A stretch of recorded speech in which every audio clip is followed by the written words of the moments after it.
Hello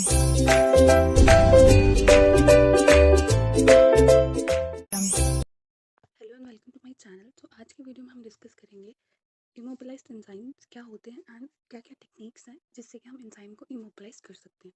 तो सबसे पहले हम बात करते हैं इमोबिलाइजेशन क्या होता है। इमोबिलाइजेशन का मतलब होता है कि किसी भी सब्सटेंस को या कोई भी चीज़ को कन्फाइन कर देना एक जगह। कन्फाइन का मतलब होता है कि उसकी मूवमेंट को स्टॉप कर देना, उस चीज़ को बोलते हैं इमोबिलाइजेशन। ठीक है। सो इमोबिलाइजेशन जब हम एंजाइम की करते हैं तो इसका मतलब कि हम क्या कर देंगे, एंजाइम को इमोबिलाइज कर देंगे, मतलब उसकी जो मूवमेंट है उसको हम स्टॉप कर देंगे। लेकिन हम ये करेंगे कैसे? तो इसको हम करेंगे सॉलिड सपोर्ट के ऊपर। सो बेसिकली ये टेक्निक क्या होती है एंजाइम इमोबिलाइजेशन। इसमें हम एंजाइम्स जो होते हैं उनको हम कन्फाइन कर देते हैं, या आप सिंपली बोल सकते हो अटैच कर देते हैं एक सॉलिड सपोर्ट के साथ, या फिर आप बोल सकते हो एक मैट्रिक्स के साथ, ताकि हम उनकी जो फ्री मूवमेंट होती है सॉल्यूशन के अंदर वो स्टॉप कर सकें। हमें ये पता है कि जो भी एंजाइम्स होते हैं वो क्या होते हैं, बायोलॉजिकल कैटलिस्ट होते हैं जो केमिकल रिएक्शन को कैटलाइज करते हैं by increasing the rate of reaction. ठीक है।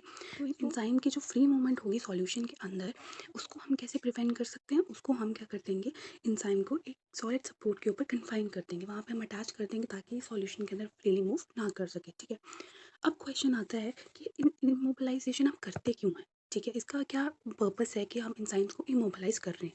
तो सबसे पहला है रीयूजेबिलिटी, क्योंकि ये जो इमोबिलाइज एंजाइम होते हैं इनको हम बार बार रीयूज कर सकते हैं। ठीक है। दूसरा आ जाता है इजी टू हैंडल। अगर एंजाइम को इमोबिलाइज किया है तो वो इजी होगा हैंडल करने में। स्टेबिलिटी प्रोवाइड करता है इमोबिलाइजेशन। ठीक है, इमोबिलाइज करोगे एंजाइम को तो वो स्टेबिलिटी प्रोवाइड करेगा। Next is easy separation of the enzymes from the product. अब हमें पता है कि हम केमिकल रिएक्शन का रेट जो है इंक्रीज करने के लिए, रेट ऑफ रिएक्शन बढ़ाने के लिए हम एंजाइम्स का यूज़ करते हैं। तो अब जो भी हमारे पास प्रोडक्ट, जब एंजाइम्स क्या कर देंगे, रेट ऑफ रिएक्शन को बढ़ा देंगे, तो रिएक्शन में से अब प्रोडक्ट से जो ये एंजाइम होगा उसको अलग करने में, उसकी सेपरेशन करने में आसानी होगी। क्यों? क्योंकि हमने सॉलिड सपोर्ट पे, हमने मैट्रिक्स पे इसको इमोबिलाइज करा हुआ है, तो सेपरेशन करने में प्रोडक्ट से इसकी क्या होगी, बहुत ज़्यादा आसानी होगी। अब बात करते हैं टेक्निक्स की जिनकी मदद से हम एंजाइम की इमोबिलाइजेशन कर सकते हैं। सो दो तरह के मेथड्स होते हैं, फिजिकल मेथड होता है, केमिकल मेथड होता है। फिजिकल मेथड में हमारे पास तीन मेथड आते हैं, entrapment, absorption and encapsulation. And chemical में हमारे पास दो मेथड आते हैं, cross linking and covalent binding. तो सबसे पहला मेथड इज एड्सॉर्प्शन, जो कि क्या है, एक फिजिकल मेथड है इमोबिलाइजेशन का। एड्सॉर्प्शन आपने केमिस्ट्री में पढ़ा होगा कि एड्सॉर्प्शन और एब्जॉर्प्शन में क्या फ़र्क होता है। सो जो एड्सॉर्प्शन होता है इसमें क्या होता है कि जो भी सब्सटेंस आगे बोल सकते हैं मॉलिक्यूल्स होते हैं वो सिर्फ सरफेस पे जाके अटैच होते हैं। लेकिन जो एब्जॉर्प्शन होता है जिसमें ए बी आता है, उसमें जो भी मॉलिक्यूल्स हैं, कुछ भी सब्सटेंस होगा वो बल्क में चला जाएगा। ठीक है, जैसे स्पॉन्ज होता है तो पानी जो होता है पूरा अंदर तक चला जाता है, दैट इज एब्जॉर्प्शन। एब्जॉर्प्शन का होता है सिर्फ सर्फेस के ऊपर ही रहना। ठीक है। सो एब्जॉर्प्शन एक ऐसा प्रोसेस है जिसमें कि फिजिकल बाइंडिंग होती है एंजाइम की on the surface of the carrier matrix. मतलब ये मेरे पास एक सॉलिड सपोर्ट है, इसके ऊपर जब मैं एंजाइम को मैं फिजिकली बाइंड कर दूंगी इस सर्फेस के ऊपर, मतलब ये एंजाइम सर्फेस के ऊपर रहेगा, अंदर नहीं चला जाएगा। इसी प्रोसेस को बोलते हैं एब्जॉर्प्शन। ठीक है। The interaction involve are non covalent which include hydrogen bonds और van der Waals interaction. And ये जो सॉलिड सपोर्ट के साथ जब हम एंजाइम को हम अटैच करेंगे तो ये फिजिकल बाइंडिंग होगी एंड इसमें नॉन कोवलेंट इंट्रैक्शंस होती हैं, मतलब ज़्यादा स्ट्रॉन्ग इंट्रैक्शंस नहीं होंगी, सिंपल वीक इंट्रैक्शंस होती हैं, जैसे हाइड्रोजन बॉन्ड हो गया या वंडर वाल्स इंट्रैक्शन हो गया। देन जो इसमें कॉमन सॉलिड सपोर्ट हम यूज़ करते हैं जिसके ऊपर हम एंजाइम को इमोबिलाइज करेंगे वो होता है सिलिका जेल हो सकती है, एक्टिवेटेड कार्बन्स हो सकते हैं, या फिर वेरियस रेजिन्स भी हम यूज़ करते हैं जो सॉलिड सपोर्ट होता है। ठीक है।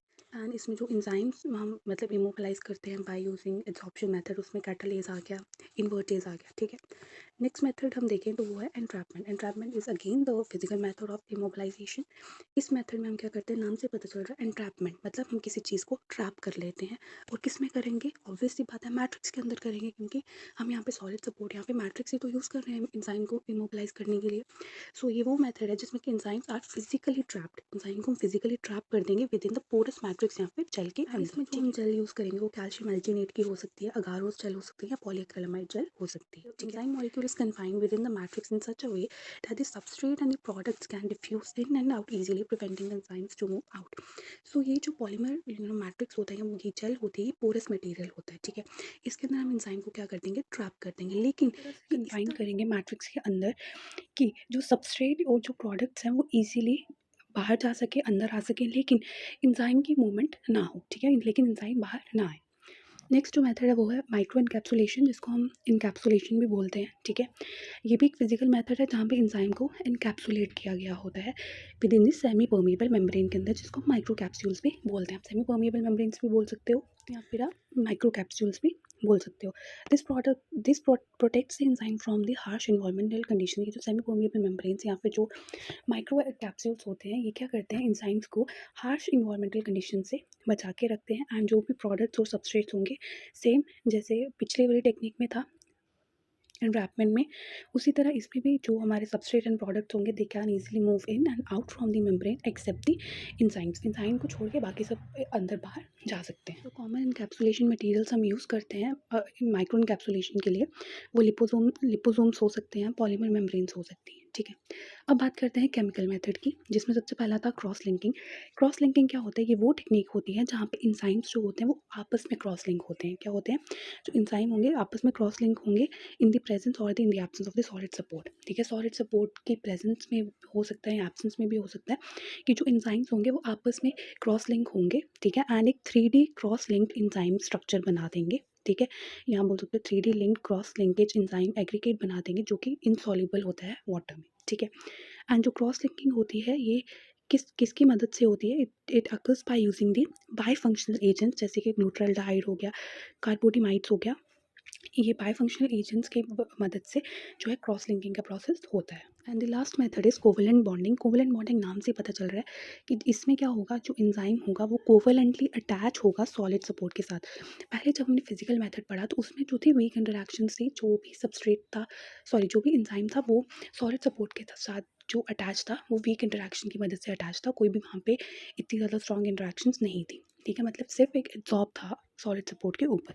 लेकिन कोवेलेंट बॉन्डिंग एक केमिकल मेथड है जिसमें कि एंजाइम जो होगा वो कोवेलेंटली अटैच होगा सॉलिड सपोर्ट के साथ via the chemical reactions occur between the functional group of the enzyme surface and the reactive groups on the solid material.